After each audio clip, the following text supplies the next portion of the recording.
Good evening students. Today's topic is periodic table.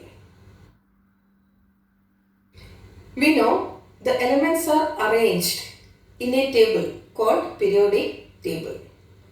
In the periodic table, there are horizontal and vertical columns.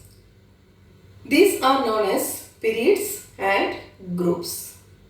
And also in the periodic table, the elements are arranged in the increasing order of atomic numbers. Now we have to discuss about periods and groups. The groups. The vertical columns in the periodic table is called groups. See the periodic table given in the picture.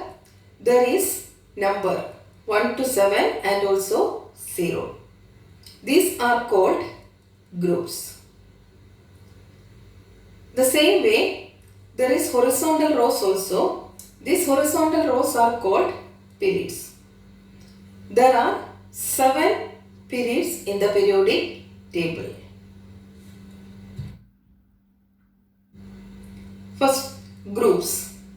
The first 7 groups are numbered from 1 to 7 and the final group is numbered as 0.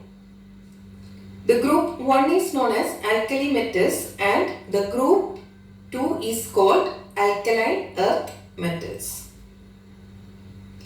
Means the name given for first group is alkali metals and the name given for the second group is alkaline earth metals. There is one similarity in between the number of electrons and its groups. The number of electrons in the last shell and the group number is same except 0 group. That means if you are taking the first group contains 1 electron in its last shell and its group is 1. The same way, if the group number is equal to 3, it contains 3 electrons in the last shell.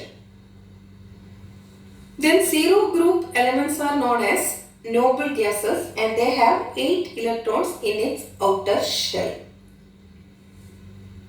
The noble gases means it is very less reactive gases. It belongs to 0 group. It have 8 electrons in its outer shell. Group 7 is known as halogens. That we already learned about halogens. Fluorine, chlorine, bromine, iodine. These are the main halogens.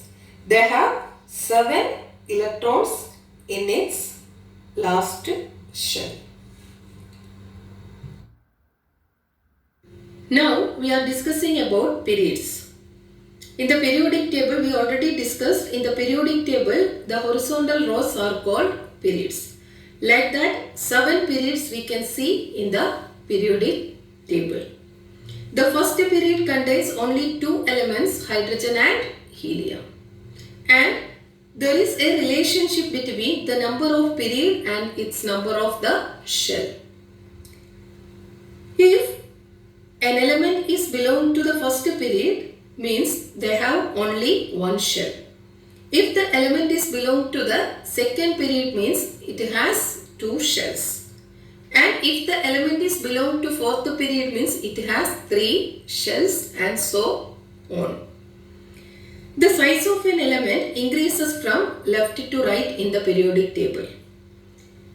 If we consider the elements in the same periods, if we are moving from left to right, we can see that the size of the element is increasing.